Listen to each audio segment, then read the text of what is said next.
The reason they like reading my stuff is that I've always got real life examples to prove what I'm saying. There's a lot of good people that listen to this podcast. Other than God and my family, deer hunting would be next in line on my list of priorities. From the bottom of our hearts, it's just fantastic and awesome to have the support that you guys are getting. People ask me about expandable broadheads and love swings. Chasing Giants with Don Higgins and Terry Peer. Brought to you by Osseo Camo, nature's most lethal camouflage. Follow along as Don and Terry discuss the techniques, strategies, and dedication needed to harvest one of God's most amazing creations, world-class whitetails. Osseo Gear introduces a premium line of bow hunting gear that is unmatched, pairing nature's finest camouflage with the best technological innovations. Osseo Gear brings whitetail bow hunters the gear they need to be the best at their craft. The unique camouflage mimics the intricate feather pattern of North America's greatest predatory creatures. Designed for invisibility, built for comfort, and engineered for function. Visit OsseoGear.com. That's ASIO Gear.com to start shopping. Osseo Gear. Prepare to be invisible. Well, hey, everybody. Welcome to Chasing Giants podcast, brought to you by Osseo Camo. Don Higgins, it's February 6th. We're at episode 103, and we've been running like crazy the last couple weeks.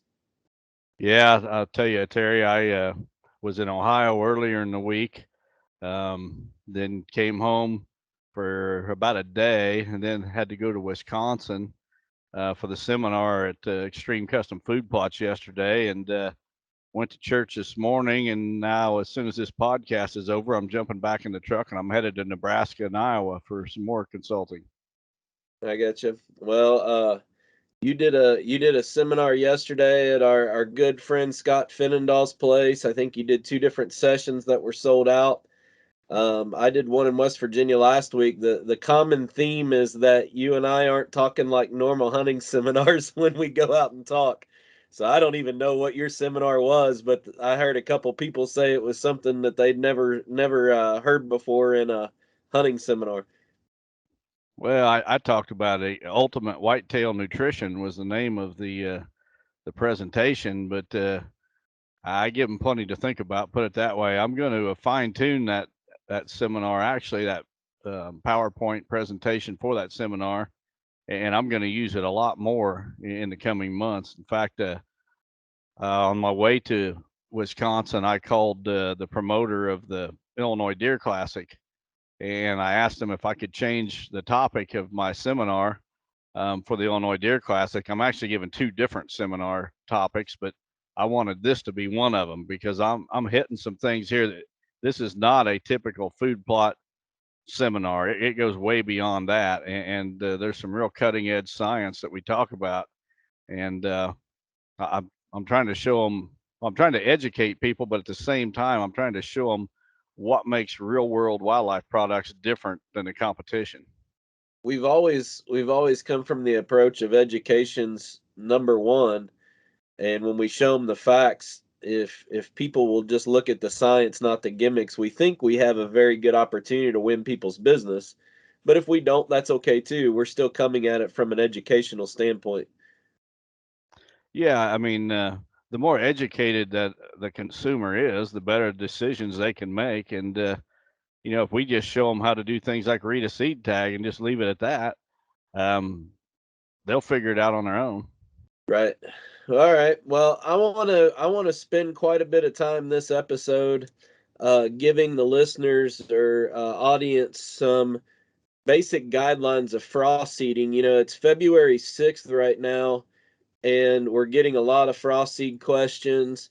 So I want to take, if it's all right with you, I want to take maybe 10 minutes and let's just talk frost seeding a little bit, because this is a very vital tool to a land manager's toolbox where they can control weeds and get a jump start on products. So for those of our listeners who don't know, why do they call it frost seeding? Because, sometimes there's snow on the ground, sometimes there isn't. Well, the key to frost seeding is you want to do it while there's still some freezing temperatures. And you're basically broadcasting seed onto a previously prepared seed bed, and the freezing and thawing action actually works that seed into the ground a little bit and gets good seed to soil contact, and that's what allows the whole process to be successful. So let's walk through the timing. Can you frost seed too early? Well, you can, and something that's really important is that not all seeds are going to work with frost seeding. For Right. example, if you'd go out there and try to frost seed soybeans, you're not going to get anything. Right. There's We'll only get into the certain. types of seeds here in a minute. I'm just looking more along the timing. So, like February 6th, some people are going to watch this tonight. Is it too early right now to go ahead and frost seed? Or are we in the window where it's a go? And we'll talk about what types of products in a minute. Well, the general rule is that with the native grasses like switchgrass, the earlier you can frost seed in the winter, the better. I mean, you could do it back in December or even late Okay. November. All The right. earlier, the better. But when it comes to clovers, alfalfas, things like that, the later, the closer to spring, the better. Okay. So, when we start talking about picking your right time to frost seed, Dwayne Hopkins, and let's focus a little bit now on our legumes like clover, alfalfa, that type of thing. Dwayne always said that if you wait too late and you're walking across that field and your boot sinks down in over halfway past your foot to where you're sinking, it's too late. You might as well wait until spring when the soil's a little bit harder, because we're basically putting that seed into mush and it goes down too deep, right?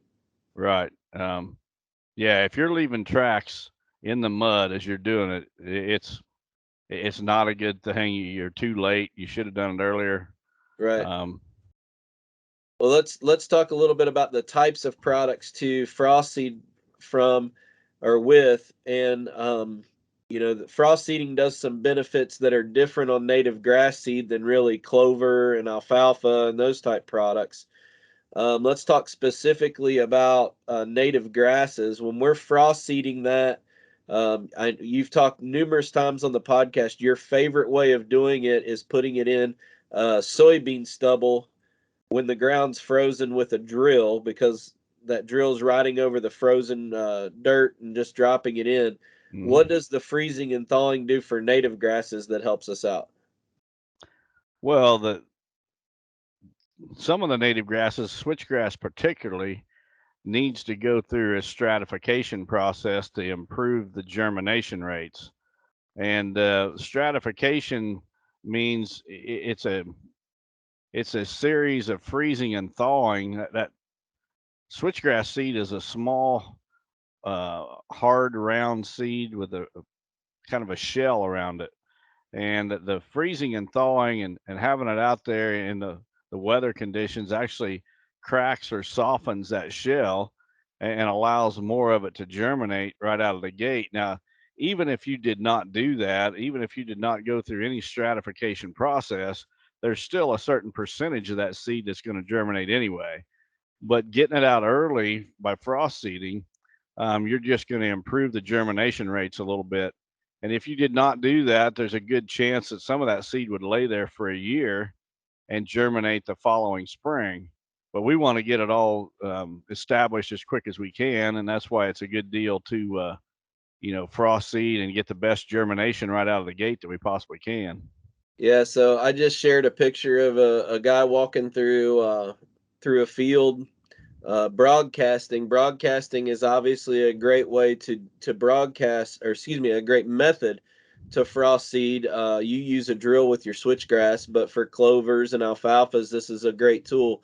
The one thing that I think people misunderstand is what you can frost seed into. So um, go into a little bit of an explanation about do's and don'ts, meaning your soil prep and what's there. I had a guy wanting to frost seed clover into pasture grass this week, and that's just simply not going to work. Right. That seed, first of all, it needs to make contact with the soil. It can't get hung up in thatch or debris or something like that. It needs to make contact with the soil. The other thing is that seed when it's germinating, When it warms up in the spring and it does finally germinate, it doesn't need, or it can't have competition from other plants. So if you've got grasses or whatever that's already established, well, they're just going to choke out that seed that's trying to become established. So you need to start with a good seed bed, and that's something that's most of the time it's been prepared the fall before. Soybean stubble is a pretty good one. You can just go out there in the soybean stubble and frost seed that, and that works real well. But I probably should throw in here, Terry, that for the longest time I promoted frost seeding as my favorite way to plant switchgrass. But I've kind of switched my opinion about that in just the last year, and here's why. When you frost seed that switchgrass, it's not going to germinate until the soil temperatures are about 60 or 65 degrees. Right. And a lot of weed seeds are going to germinate before that. So when the switchgrass finally does germinate, there's usually a pretty good crop of weeds coming on. So for those, frost seeding is a very good way of doing it. I just think that what I'm explaining here is a better way. Gotcha. And what I found that's better is that if you will wait until the soil temperatures are at that 60-degree level, and then you go in and you spray that plot to kill those weeds that germinated ahead of time. And as soon as you spray, you can do it the same day, come right back and no-till your switchgrass seed into that. And then the weeds that are there are dying, and at the same time, the switchgrass is immediately germinating. It's not laying there, it's immediately germinating. Now, if you're going to do that, to get that seed through that stratification process, you can just take your bag of switchgrass seed and put it in your freezer and leave it there for a week, 10 days, 2 weeks, whatever. Take it out for a week or so, then throw it back in for a week or so, and just continue to do that in and out of the freezer until it's planting time. And that continual freezing and thawing process will stratify that seed and help with your germination rates.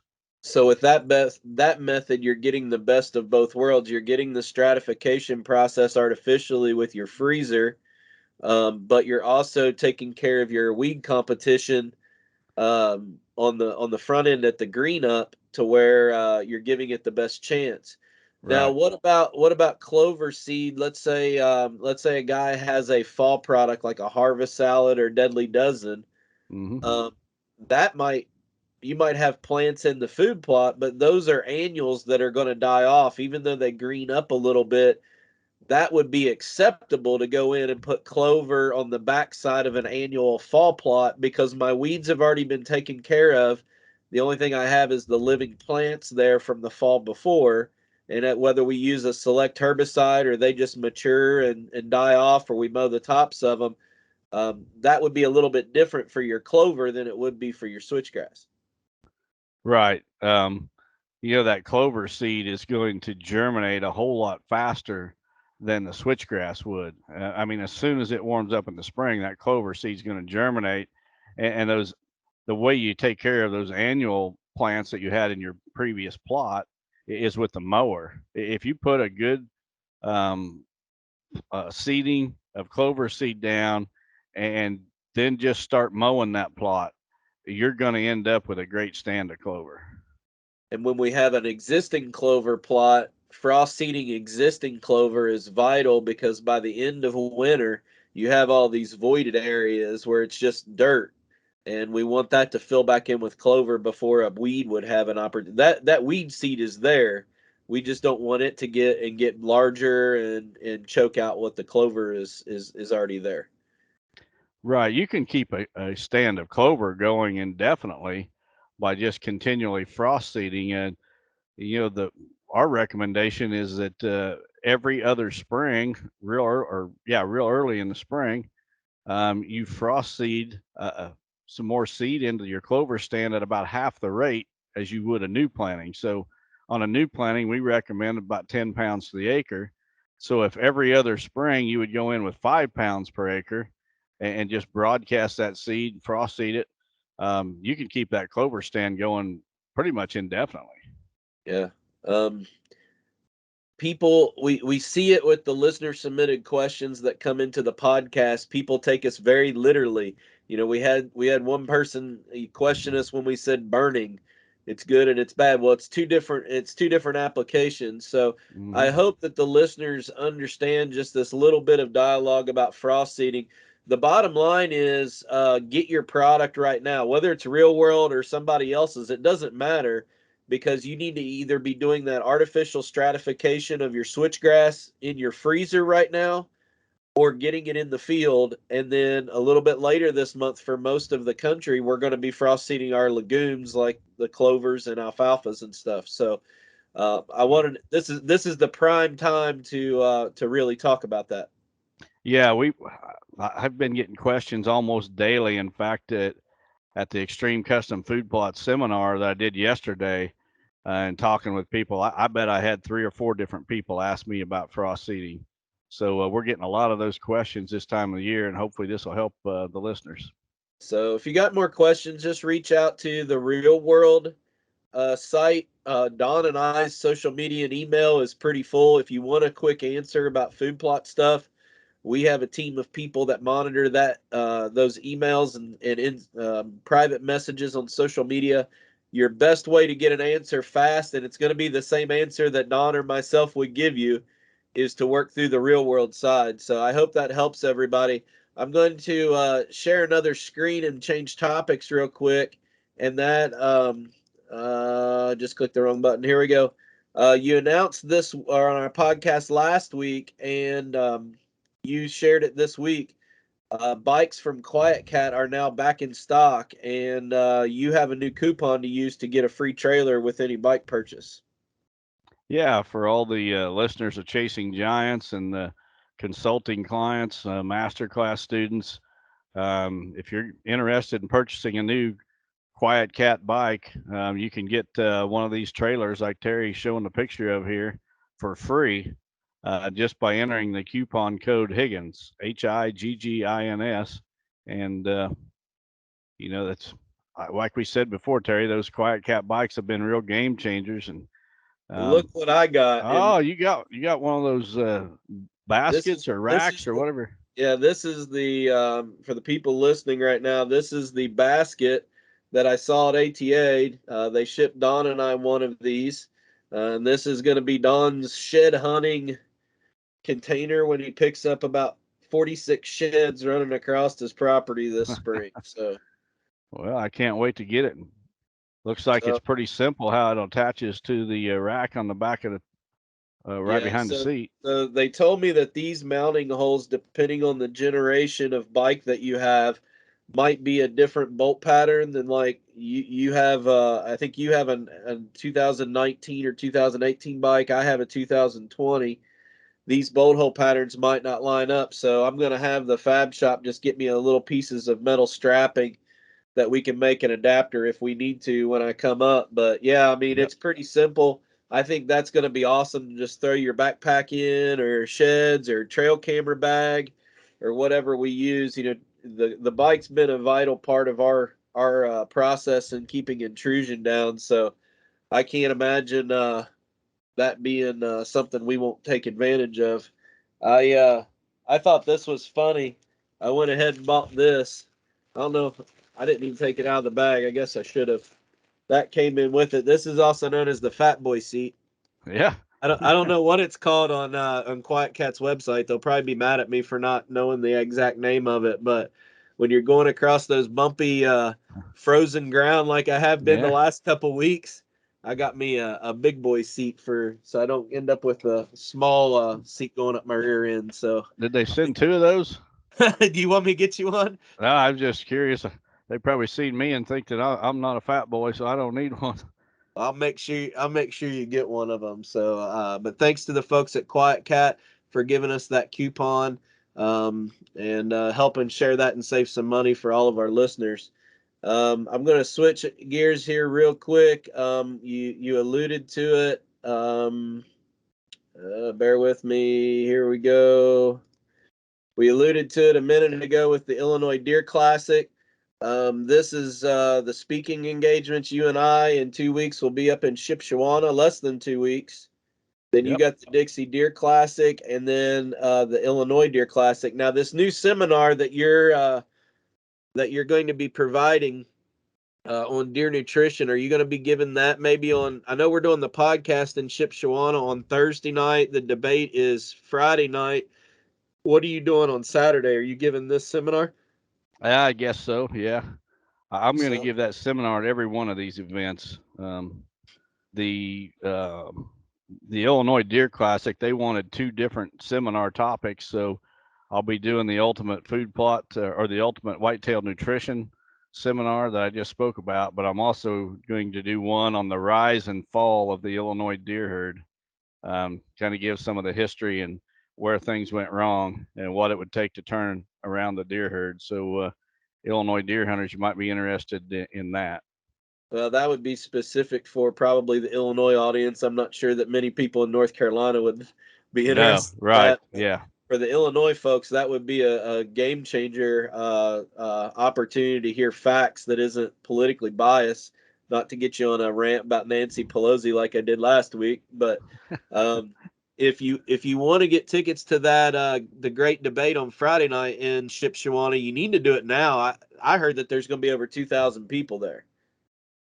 I'm not surprised. Everywhere I go, they're asking me about it. I was in Ohio last week consulting, and just about every stop I was asked about this. And some of those people are actually coming.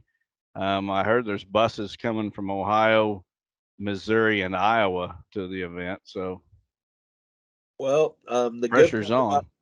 the good part about that show too is it gives us a chance to talk to a lot of people because you and I Mhm. are basically in a booth for 3 days, except for the hour segments each day that we're out doing the seminar or the podcast or this debate. So it'll be nice to get to visit with everybody and say hello. Tony's been promoting it on his platforms too, so he's just a class act, and I think that at the end of the day, there's going to be a lot learned from people to hear 2 different perspectives on a lot of whitetail management stuff. So Yeah, I expect it to be a friendly debate. There's going to be things that Tony and I agree on. There's going to be some we disagree on, but at the end of the debate, I certainly expect that we'll shake hands and still be friends. yeah. I talked with Chris Yates today. Last week we made an announcement with Chris and Brian Kraft from Midwest Land Group. We were talking with Chris this week to try to navigate, some of the details about the truck giveaway. We're working on that. We don't have a start and end date yet. We hope we will very soon, but it is a go. But the one thing that Chris wanted me to remind everybody of is if you've been debating whether to do this or not, the lead times on the trucks are getting much shorter now. I know Don and I have our trucks on order. We'll probably be getting them, I'm guessing, the end of this month or the beginning of March.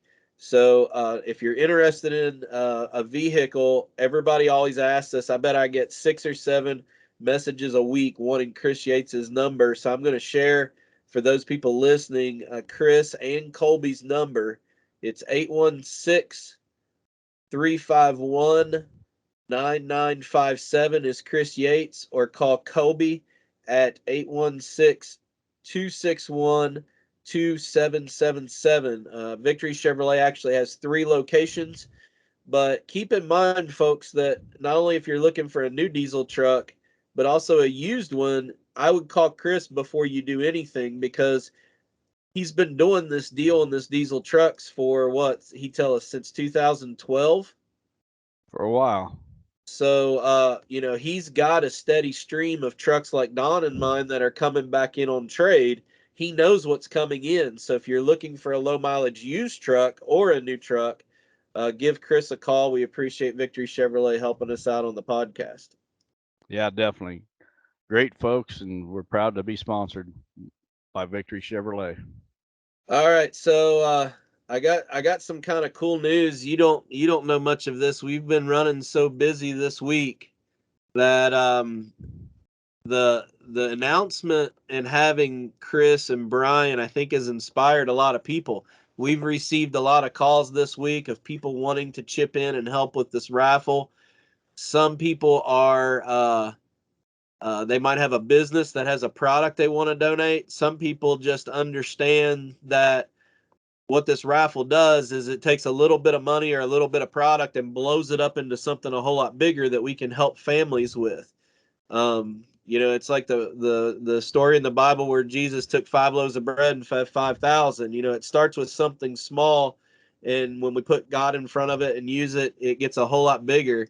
So this is the stuff that we got calls on this week. I'm sharing a screen, and for the people that are listening, I'm gonna read this stuff off. Now, this is the stuff that's verbally been discussed this week, but this is the type of stuff people are trying to kick in.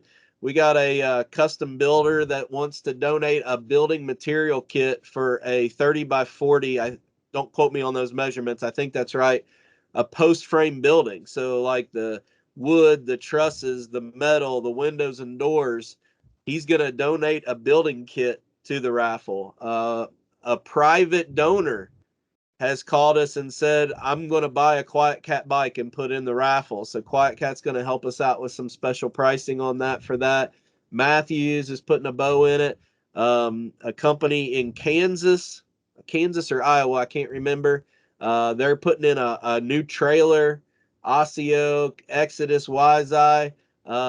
Somebody's donating a brand new pellet smoker. Weed Eaters, Vortex is putting in binoculars, bowstrings and cables. I mean, and one guy just called and said, hey, I know that with this raffle, he even saw what we were trying to do. With the truck being part of this raffle, we're going to appeal to a lot of people outside of the hunting industry. When it's just bows and blinds and camos, we have a small demographic, but now that we have the truck, so he's buying and shipped in 2 Milwaukee Fuel M18 backpack sprayers just because he knows that even non-hunters would want something like that. So I'm humbled that this many people want to reach out, but my words to everybody is, if you want to be involved in this thing, you got to get us information soon, because all of this documentation has to be put on our gaming permit to legally host the raffle. So we're working hard on that, but if anybody listening wants to participate, you got to call me this week.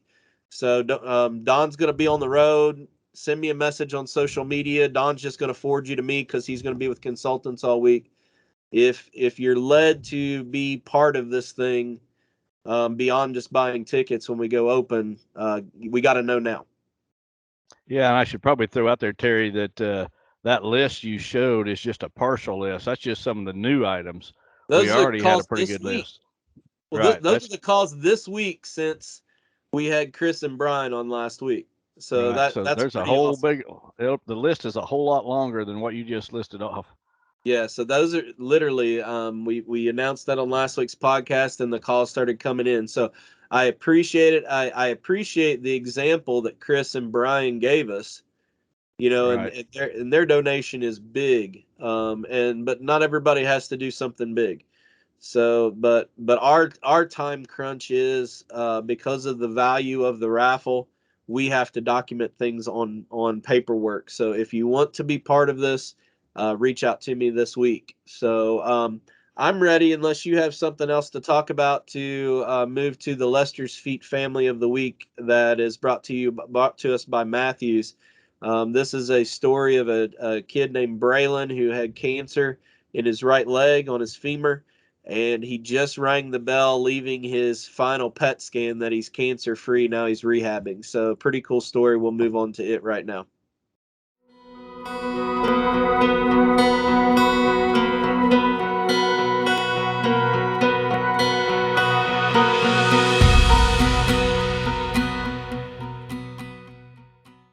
Hi, I'm Melissa, Braylon's mom. I'm Mike, Braylon's dad. I'm Mandy, Braylon's sister. And I'm Braylon Johnson. I was diagnosed with osteosarcoma of the right femur. Braylon was diagnosed in May of 2021, one day before his 14th birthday. It was a very hard diagnosis to receive for anyone, let alone our 14-year-old son. We chose Cincinnati Children's. After doing some major researching, we found an amazing oncologist that specializes in sarcoma, and he has been wonderful through this whole journey. With it being 3 hours away, it was very difficult financial hardship on us, being away from work, being away from family in general, knowing that we have our 2 older kids, one away at college, is Nathan, our oldest. So we had just, a lot had happened last summer. When we were reached out by, when Lester's Feet Foundation reached out to us, it was a huge relief. I was able to focus on Braylon's health and stay with him at the hospital as much as possible without cramming in work hours on top of the chemo while my husband still worked, but it also allowed him to take time off more freely and be with us as well when we needed it most. In August, he had a 13-hour surgery to have the mass of the right femur removed. They also had to put in some hardware, remove his left fib, and put it over to help rebuild the area. Braylon has come a long way. He's in a lot of physical therapy. He's actually just went into remission. I had my final PET scan just the other day, and I'm cancer free. Thank you for all of the love and the support, the prayers, guiding us through this. At any time, we received multiple messages throughout this journey from your foundation offering dinner, just notifying us, hey, we're in the area if you need anything at all. That being away from family was a huge comfort, knowing that if we needed someone, you guys were just minutes away.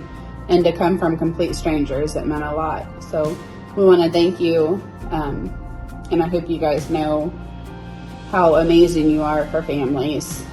Thank you for being amazing. Thank you for taking the burden off of me and making it easier for us to be supportive as a family for each other. From our bottom of our hearts, thank you. Yes, thank you very much.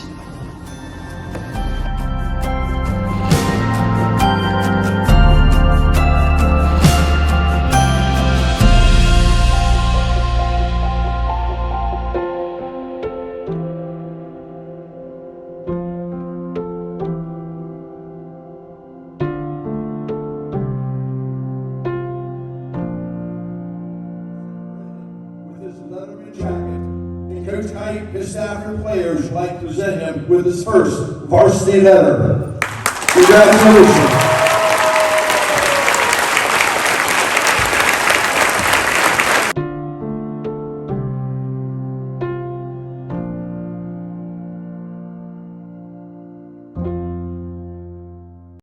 All right, that's a pretty cool story about a young man that's been fighting cancer. It's nice to. It's a little uncomfortable for these families to get on video and talk about what they talk about, but I think it's so cool that it gives everybody watching an update about where this money that we're donating and distributing goes to. Yeah, it's nice to hear success stories, if you will. This young man, and now he's cancer free, and God is good, and it's always awesome to see someone who struggled like that to come out on top. Well, he's a young deer hunter, so I hope that he gets his rehab done to where he can walk and get up in a blind this year and get a crack at a big buck. He should, within the next day or two, be opening up a box that has a new Chasing Giants hat and T-shirt in it that I sent him up. So hopefully in the next couple weeks he'll be opening that up as just a small gift from you and I. So with that, why don't we move on to the first listener submitted question. And I'm going to share the screen right now for Don to read this off. All right, our first question comes from Mike Soyster from Martinsburg, Pennsylvania. Mike says, "Hi, Don and Terry. Love the new video podcast. I plan to start placing some mock scrapes in the next week or so. Do you have any tips for selecting site locations for these? I hunt public land, big timber with blocks of cover, old clear cuts, and dense mountain laurel thickets. Thanks for all you do for the hunting community and Lester's Feet." Well, Mike, as far as locations for these rope scrapes, you just need to look for places where you would expect that a buck would make a scrape anyway. Field edges are great, logging roads, clearings where you've got the overhanging branch already. you're not going to get a deer to do something unnatural. So it just needs to be a place where he would naturally want to scrape anyway. But you're kind of doing it in a location that is to your advantage. That's the whole purpose.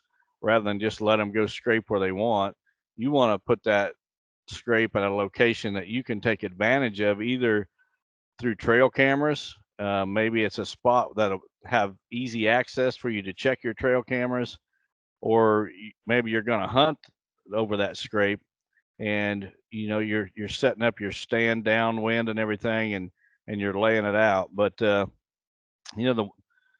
two words of advice: one, get them out right now. Don't wait. Those ropes need to weather all summer long. You'll have much better success. And the other thing is, don't go overboard with them. Don't go out and put out 100 of them on a property. You don't need that many. I mean, if a buck's got a rope hanging from every other branch in the woods, he's not going to pay much attention to it. But if there's only one or two on a property, then he's a whole lot more likely to hit them. So that's my best advice on locations for these scrapes. Yeah, I think about your property and where you use them. I think you have a couple scenarios that you use rope scrapes. Obviously, one of them is for inventory. And I think when we set up a camera and a rope scrape for inventory, I think people miss the idea of inventory. I don't care that that's a night picture or a daytime picture. I just want to know if that buck's there or not. Right. Maybe the direction he's coming from, if you're in big ag, might allude you to where the bedding is. If you're in thick, big wooded country, it's a little bit different. But your inventory spot access is going to be your key to get to and from your stand. Your other two situations on your farm where you have them, I think about is the smoky blind.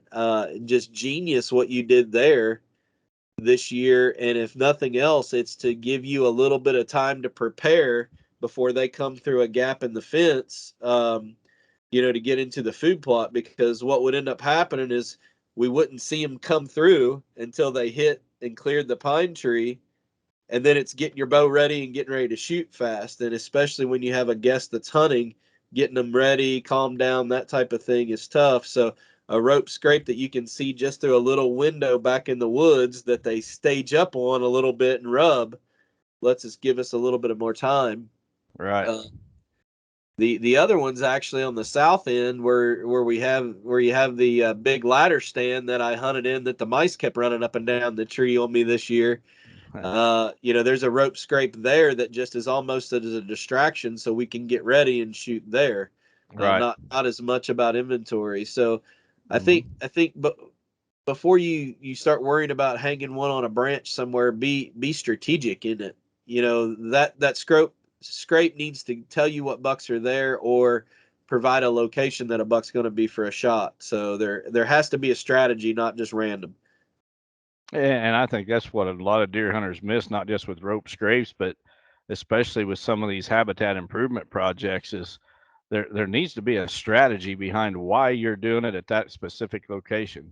And if there's not a good strategy and a good reason, then you're probably putting human intrusion on a property that's unnecessary and not really going to help you be successful. I think the guys that don't have a strategy behind it are probably the ones that are worried about taking a 50-yard shot in the woods. That's very possible. If there's a strategy behind where you put your stand, where you put your rope scrapes, where you might drop a tree, where you might put up a cattle panel or section of fence in the woods, you're going to be able to get those bucks within that, magic 20, 25-yard range to have a close chip shot. And I think that's where a lot of hunters, I think, are missing the boat, not only with intrusion, but strategically lay your stuff out to where it comes to an advantage for you. Otherwise, these 4-year-old or older bucks are going to be tough. Yep, I agree. Well said, Terry. All right, with that, why don't we move on to our biofarm.com property of the week.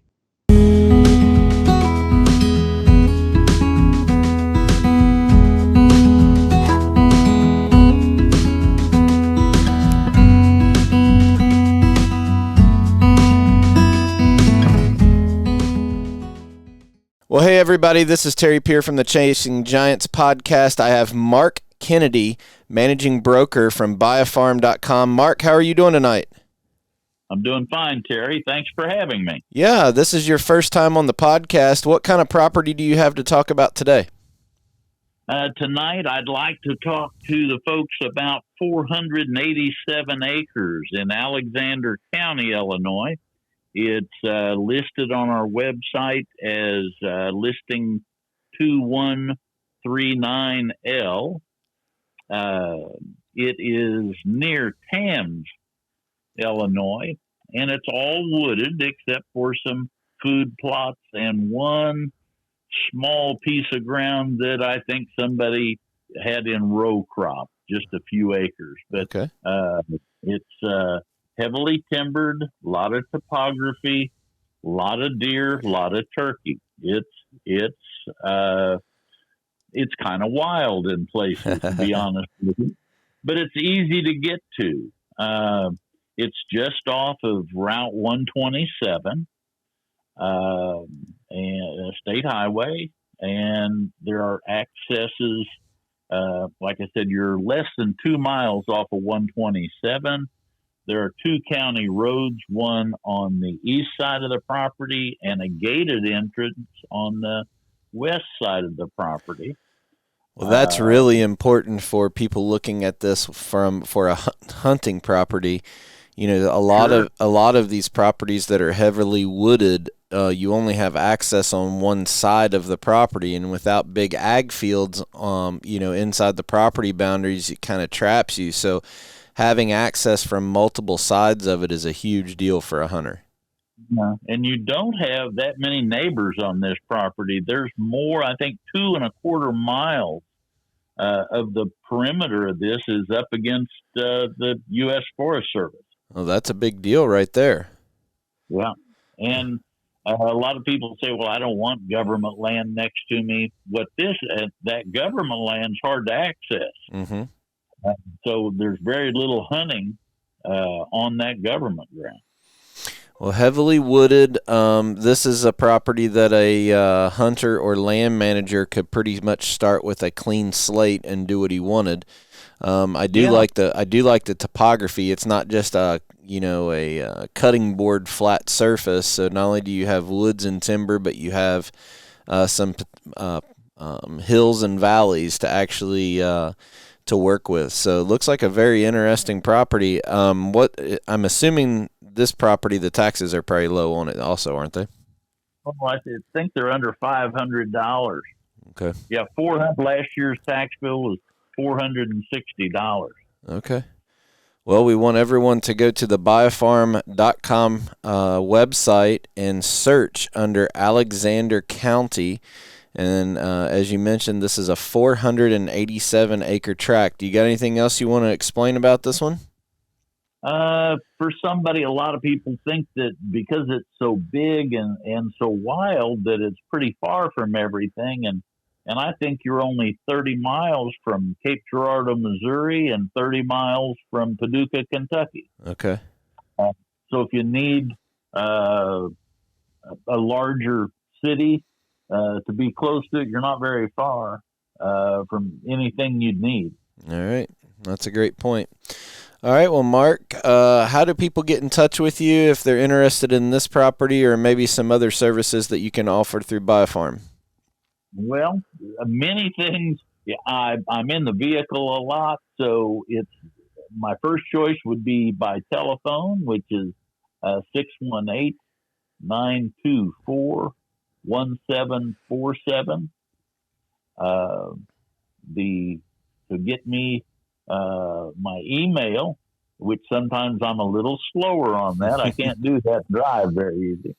Is Mark Kennedy, all lowercase, at buyAfarm.com. All right. Well, super. Well, we want to thank you and the other owners of BioFarm for their support of the podcast. We ask that our listeners go visit their website or social media to learn more about the services and properties that buyAfarm.com can offer you. Thanks for being on the show tonight, Mark. We look forward to having you again. Okay, thanks, Terry. Look forward to it myself. Thank you. Okay, well, we want to thank Biofarm for their support of the podcast. I actually like hearing from the agent. I know it's a little bit more work and time to schedule it all, but they can talk about these properties better than we can. They're the ones actually out walking them, especially this one in Southern Illinois. Yeah, I think that's been a real positive change for this podcast is getting those guys on to, promote their own properties. Nobody can do it better than they can. All right. Well, with that, let's move on to listener submitted question number 2. Okay, this question comes from Tristan Reed from McBain, Michigan. Tristan says, "This is Tristan Reed from McBain, Michigan.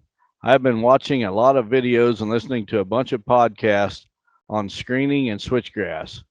My question is, some guys plant big fields and some guys say it's all about the perimeter of the switchgrass. So they plant multiple areas in the same field and leave open pockets with browse and smaller shrub trees. What would you recommend? I recently watched your Smokey and Mel videos and noticed you had a big field and they both loved it. I also was wondering if you had an 8-acre field, would you plant it all to soybeans or half beans and half switchgrass? Most fields in the area are corn or alfalfa. I have many more questions, but we'll start with this one. Thank you for developing your products and producing a great podcast."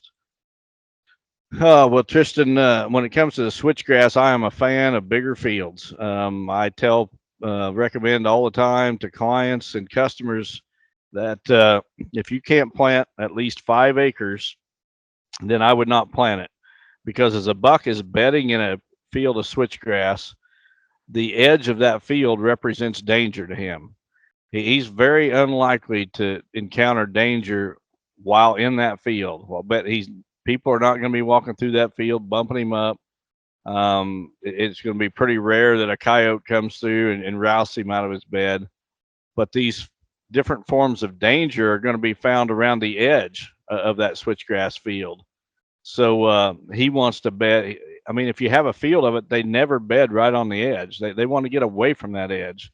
And if you've got a small field, he could bed in the very center and still be not that far from the edge, which represents the danger. Without a doubt, I mean, this is just a perfect example of how a lot of people try to overcomplicate land management and deer hunting, especially for big bucks. They come up with an idea, then they come up with some reasons to support that idea, but they never have the firsthand experience. They never have the success stories to back up their opinion. You just mentioned my bucks, Smokey and Mel, which were videotaped in big fields of switchgrass.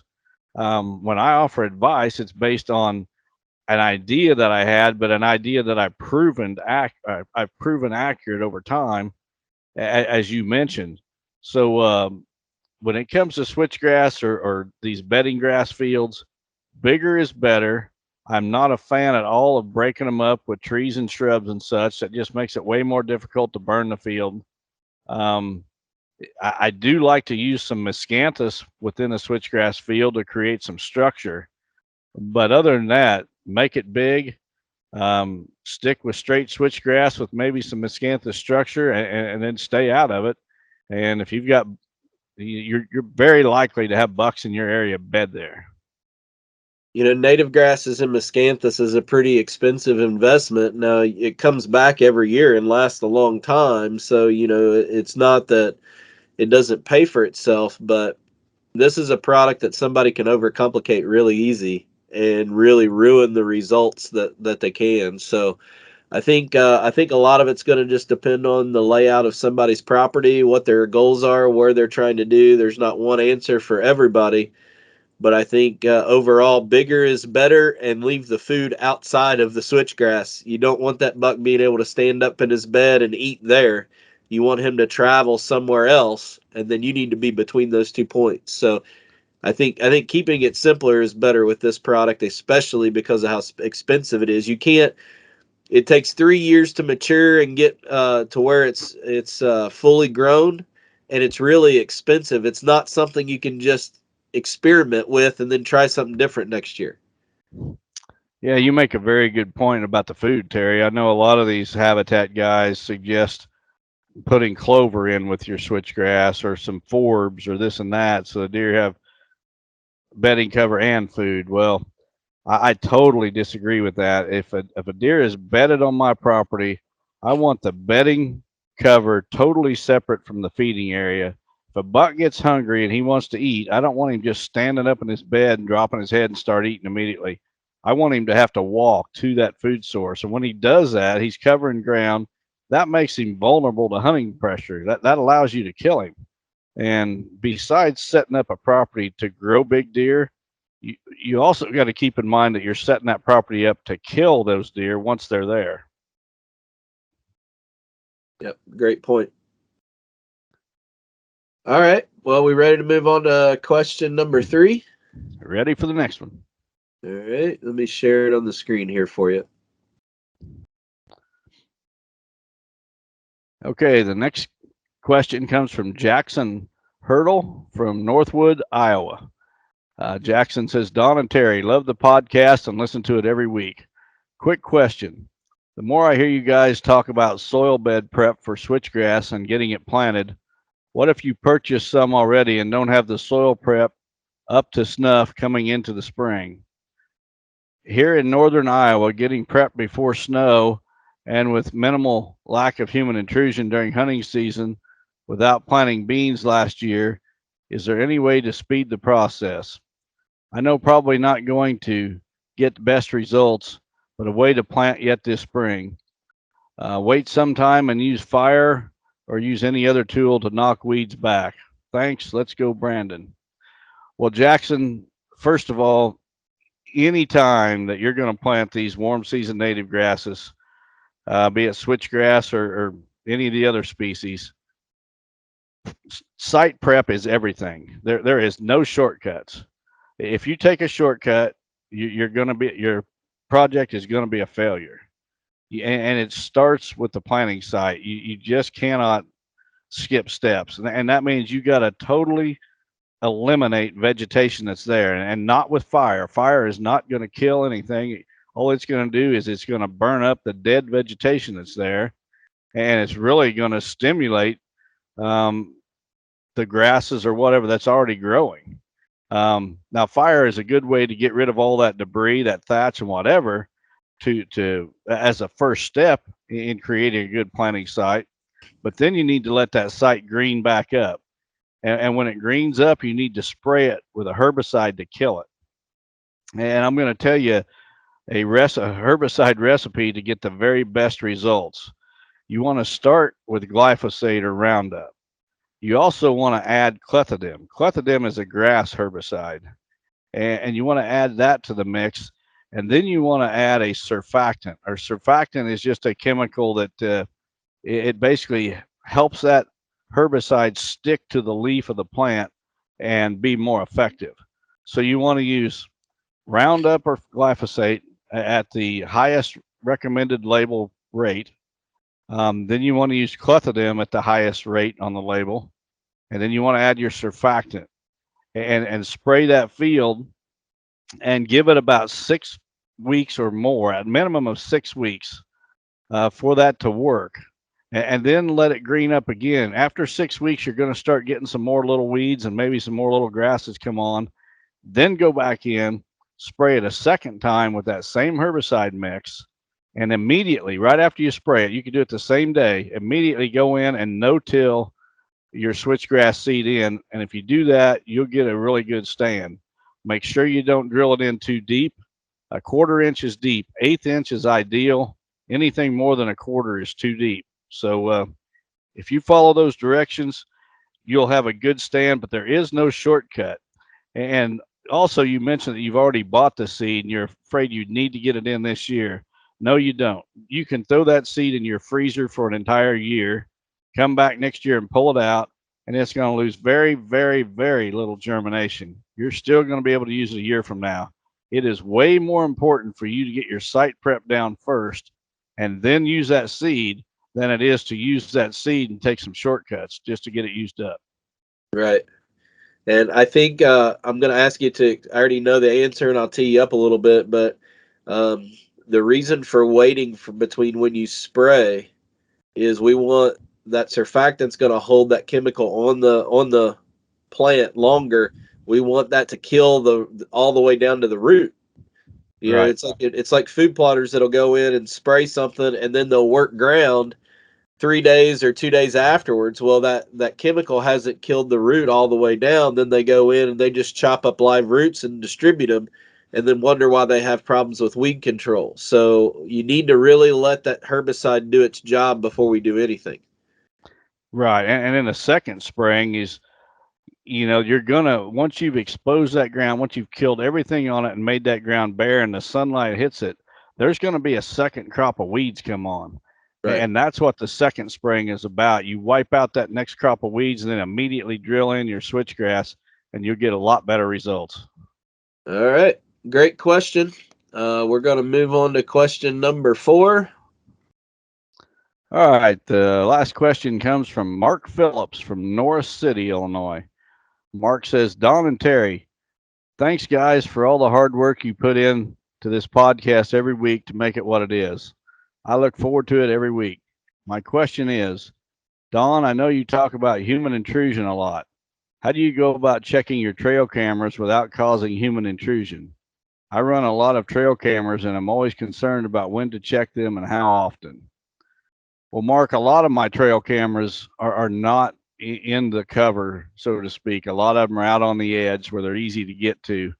If I do have some, like in the heart of a property, those do not get checked during the season. I'll put them out right before season starts, get them there in the cover with a fresh set of batteries, and I'll come back after season and retrieve those to see what was running that property during the season.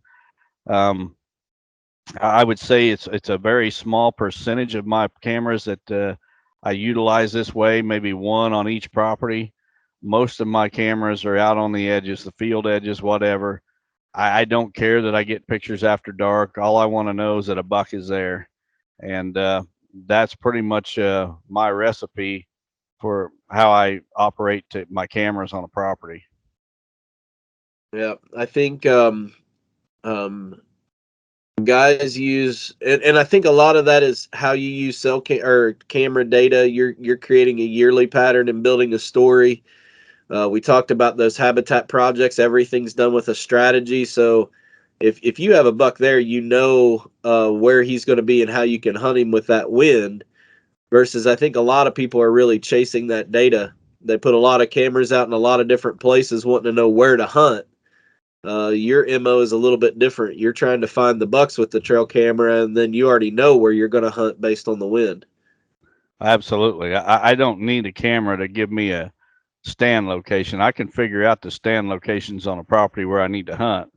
What I use the cameras for is to tell me what bucks are there, and also when in their annual pattern, what time of the year are they there. And I know that from past experience, if a buck doesn't show up till mid-October, I don't need to be there the 1st October. Well, one of the other things he talks about keeping intrusion down. Talk a little bit about how you use the wind when you're checking trail cameras, just like when you're hunting. Right. I don't want my scent blowing into the sanctuary. If I'm out on the outer edge of a property checking a camera, I don't want my scent blowing in there where I expect the buck to be bedded. Although that very well may not even bump him out of his bed. He may just lay tight and let me pass. I just don't want to take any chances. I really like checking cameras on at least during season.